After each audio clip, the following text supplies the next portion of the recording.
Fala aí galera, tudo bem? Hoje a gente vai continuar aqui a nossa série O que faz no cérebro.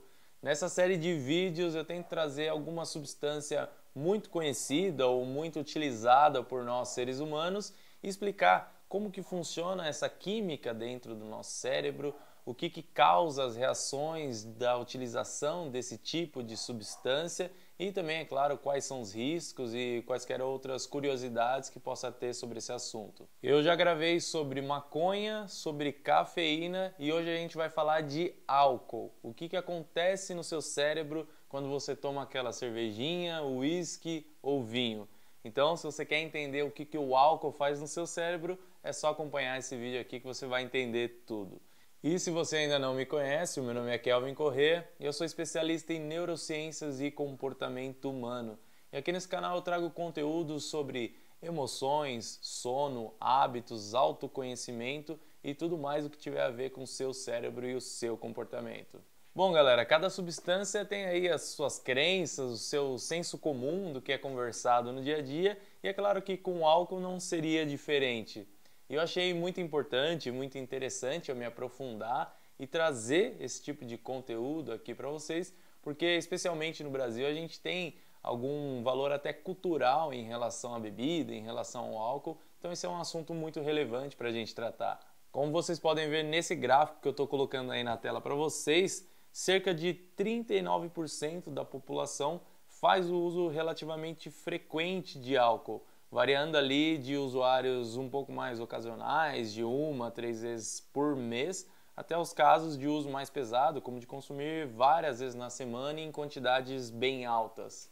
Então é uma parcela bem relevante da população, são muitas pessoas que utilizam o álcool no nosso país. Por isso que é muito importante a gente entender o que essa química faz no nosso cérebro, quais são as consequências da utilização dela, porque por mais que as pessoas não digam isso no dia a dia ou às vezes nem percebam, o álcool nada mais é do que uma droga regulamentada que tem ali as suas regras para consumo, mas não deixa de ser uma substância, uma droga. Mas vamos com calma que no decorrer do vídeo aí eu vou explicar um pouco melhor todas essas relações para vocês, mas só para vocês saberem aí, como sempre, aqui na descrição do vídeo tem algumas referências científicas para quem quiser pesquisar e se aprofundar mais no assunto, e também às vezes eu vou colocando na tela, dependendo do vídeo, eu deixo na tela ou na descrição do vídeo essas referências, tá?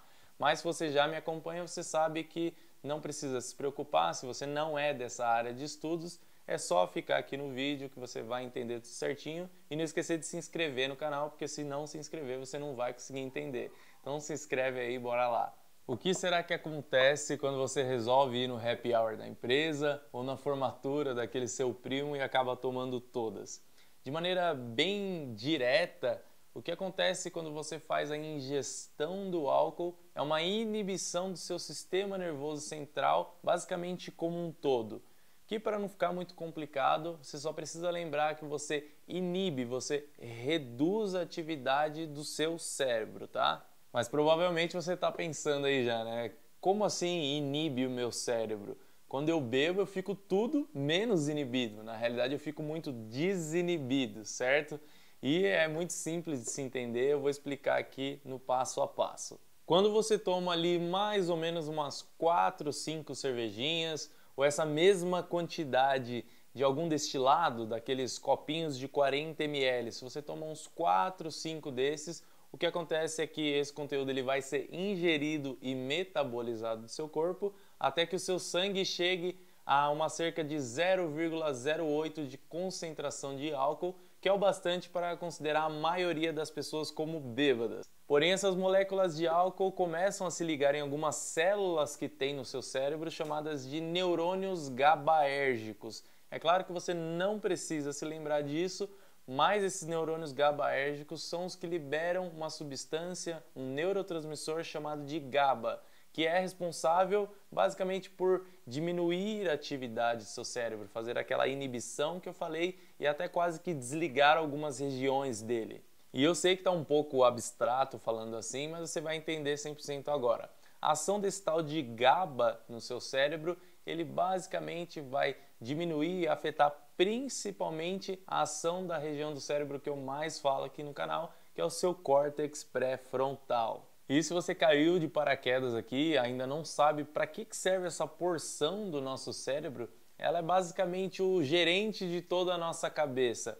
É por causa do córtex pré-frontal que você consegue fazer reflexões, tomar decisões mais assertivas, fazer projeções do futuro, verificar uma questão de risco versus recompensa e também dar uma regulada, ter um maior controle emocional como um todo. É essa região aí do seu cérebro que te diferencia tanto dos outros animais. Ou seja, quando você bebe, você inibe a atividade dessa região do seu cérebro e é por isso que você não tem mais vergonha de falar com todo mundo, é por isso que muitas pessoas acabam tendo um descontrole emocional ali, sei lá, colocando tudo para fora, seja chorando, seja brigando, e também é por isso que é muito comum de se ter comportamentos de risco quando bebe demais, por não conseguir fazer aquelas projeções do futuro e entender as consequências dos comportamentos com muita clareza. Recentemente eu até recebi uma pergunta lá no meu Instagram de se é verdade que quando uma pessoa bebe, aquele resultado que a gente enxerga do comportamento, do que ela fala, é o que é a pessoa de verdade. E não, tá, gente, não tem nada a ver isso. O resultado que a gente vê ali nada mais é do que aquela pessoa com um déficit ali, com uma baixa atividade de uma parte muito importante do cérebro dela, só isso. Eu até brinquei na resposta que se você acredita que a pessoa basicamente está com uma configuração cerebral de um chimpanzé, é o que é ela de verdade, pode até ser. Então, não, tá, pessoal? Esquece esse tipo de coisa, esse tipo de simplificação do comportamento ou de questões cerebrais de uma forma geral. E só mais um ponto em relação a isso é que essa inibição não acontece só nessas regiões mais frontais, tá? O álcool ele vai inibir basicamente seu cérebro como um todo. Seu córtex motor vai ficar prejudicado, então por isso que você acaba tendo dificuldade nos movimentos quando bebe. O seu córtex visual também, por isso que você enxerga pior. E até as regiões responsáveis por memória, como o hipocampo. É por isso que é tão comum a pessoa que bebeu demais, tomou um porre mesmo, ter algum problema de memória ali daquele dia do que aconteceu anteriormente ao episódio de bebedeira e durante ele, tá? Principalmente se essa pessoa já está dormindo mal há um tempo. Agora que vocês já entenderam ali mais ou menos como funciona a embriaguez, já entenderam por que o ser humaninho acaba passando muita vergonha quando bebe ou tem alguns comportamentos, faz besteira, né, de uma forma geral. Então a gente chegou a hora da parte do vídeo onde vocês vão espernear, vão ficar bravos comigo, igual aconteceu lá no vídeo da cannabis. Quais são as consequências do uso de álcool? Bom, começando essa parte mais difícil aqui do vídeo, primeiro eu vou falar das consequências um pouco mais evidentes e que vão acontecer no curto prazo ali, tá? Como eu já disse, os problemas de memória em relação ao período anterior e durante a bebedeira ali é algo extremamente comum, acontece bastante, mas na realidade o seu aprendizado como um todo é prejudicado. Vai muito além desse período anterior ou até do da ressaca. A substância não vai afetar o seu hipocampo só naquele momento ali da embriaguez. É como se o seu cérebro precisasse de um tempo para ter uma recuperação plena e também da liberação de seus neurotransmissores voltarem ao normal. Além disso, as pessoas que bebem com frequência aumentam bastante as suas possibilidades, a probabilidade de abrir algum tipo de quadro de saúde mental, como depressão e ansiedade. E as pessoas que já têm algum tipo desses problemas, com certeza vão aumentar, vão prejudicar o seu tratamento, vão piorar o quadro de uma forma geral. E se já não bastasse toda essa confusão que o álcool faz dentro do cérebro, o que acontece também é que existe um grande aumento de inflamação no nosso corpo de uma forma geral. E tem uma partezinha do seu cérebro chamada de ínsula, que basicamente faz uma leitura de como andam as funções do seu corpo.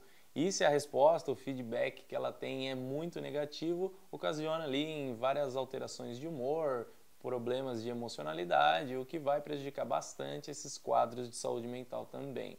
E para finalizar o desastre aqui, né, você vai ter perdas no seu controle atencional, vai ter problema no processamento espacial, problemas motores e até um certo problema na conexão entre os neurônios. Porém, a boa notícia é que essas consequências causadas no curto prazo, principalmente, elas são reversíveis. A gente consegue notar que quando a pessoa diminui bastante o consumo ou corta ele, realmente o cérebro dela vai voltando ao normal. Com os exames de neuroimagem a gente consegue fazer essa comparação do cérebro de uma pessoa que está bebendo bastante, uma pessoa que largou esse hábito, né, esse costume de beber sempre, ele vai se recuperando ali, vai voltando ao normal.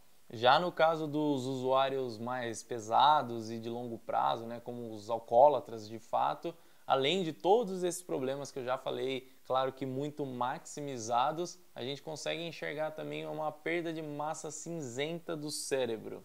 Em palavras bem simples, literalmente morrem neurônios nesses usuários mais críticos de álcool. E isso é tão notável que o cérebro de uma pessoa que utilizou o álcool, né, de maneira muito pesada durante muitos anos da sua vida, é que o volume total do cérebro diminui, ele fica menor, ele fica mais leve.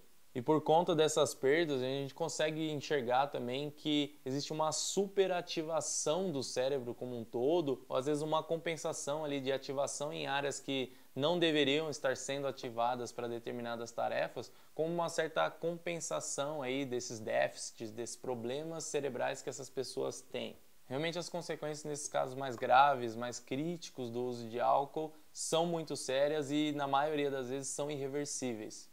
Sem dizer que os riscos gerais de desenvolver outras doenças é muito grande, a lista aqui é até gigante. Problemas cardíacos, hepáticos, digestivos, câncer, problemas imunológicos e por aí vai. Então, galera, assim como qualquer outra droga, o álcool tem diversos riscos e diversos prejuízos à saúde. E todas essas consequências que eu expliquei aqui para vocês funcionam numa escadinha de dose-resposta. Isso quer dizer que quanto mais você consumir, quanto mais frequente for, quanto maiores as doses, todos esses problemas têm uma maior probabilidade de acontecer. E os malefícios funcionais também seguem na mesma linha. Você tomar porre 3 vezes na semana vai prejudicar muito mais a sua atenção, a sua memória, o seu aprendizado como um todo, do que, sei lá, você tomar uma taça de vinho para acompanhar uma massa. Mas nos estudos fica muito claro de que não existe dose segura para álcool, tá? Principalmente se você faz parte de algum dos grupos de risco, como as mulheres grávidas, como pessoas que já têm algum problema de saúde mental, como pessoas impulsivas também, porque esse tipo de pessoa tem uma propensão a desenvolver vício muito mais facilmente, e os adolescentes. E eu sei que a grande maioria das pessoas começam o seu consumo na adolescência e fazem o uso pesado, né? Bebem bastante mesmo. Mas esse aqui é um grupo de risco, é um grupo bem perigoso por conta do cérebro ainda estar em desenvolvimento. Todos esses problemas que eu falei para vocês que o álcool pode causar numa pessoa, em adolescentes que fazem um uso muito pesado, provavelmente elas vão ter esses problemas aí de maneira permanente e vão atrapalhar a sua vida até o final. Inclusive, uma curiosidade muito diferente do que as pessoas acreditam é que a genética é muito menos importante para o início do consumo do álcool, né? Vai bem ao contrário do que as pessoas falam por aí popularmente. Em um dos artigos, até o autor deixou muito claro que o ambiente, a influência, as pessoas que estão em volta desse adolescente, a dinâmica ali do grupo que ela vive, a família dela, é o que vai influenciar esse início de consumo do álcool. E que a genética ela vai ter um papel importante na frequência dessa utilização. Pessoas que têm uma genética com maior impulsividade ou maior busca de recompensa no geral, têm maior propensão a fazer o uso mais frequente. Então, se você é adolescente, é pai ou mãe, o melhor que você pode fazer, na verdade, é controlar essa questão do ambiente, tá bom? Enfim, pessoal, assim como no vídeo da maconha e da cafeína, o intuito aqui não é recomendar ou dizer se você deve fazer ou não o uso de alguma substância. Eu acho muito importante todos saberem, todos se informarem sobre as consequências, sobre como funciona e cada um, de acordo com a sua avaliação aí, escolher se vai fazer a utilização ou não, se vai colocar em risco a sua saúde ou não, dependendo da quantidade ali que se utiliza, e isso fica numa questão pessoal, numa questão individual. A única coisa que eu te recomendo de verdade é para você tomar um pouco de cuidado para não usar o álcool para melhorar ou resolver algum tipo de problema que você está passando ou uma emoção negativa que você está sentindo. O uso de qualquer substância como uma muleta emocional é muito, muito perigoso mesmo, muito preocupante e costuma predizer algum tipo de desenvolvimento de vício, tá? Isso vale para qualquer droga, tá, pessoal? Uma pessoa que, sei lá, teve um dia muito estressante, muito cansativo e tem que chegar em casa tomar uma vodka, tomar um uísque, tomar uma cervejinha para ficar bem, ou sei lá, brigou com alguém, brigou com a esposa, com o filho, tem que fumar um para dar uma relaxada, ou qualquer outro tipo de situação em que você está utilizando uma substância, está utilizando uma droga para melhorar uma dor, tentar resolver um problema, é muito perigoso e eu sugiro que você tome cuidado. Então, para o vídeo de hoje é isso. Eu espero que ele tenha sido informativo, que ele tenha sido esclarecedor para você. E se você gostou, não esquece de deixar a curtida aqui embaixo, que é uma forma de agradecimento por esse trabalho que eu faço aqui. E se você se interessa por conteúdos sobre neurociência, sobre comportamento, autoconhecimento, hábitos, emoções e todo esse universo aí que a neurociência estuda, se inscreve aqui no canal porque eu tenho vídeos novos toda semana, tá bom? Então, um abraço e eu te vejo na próxima.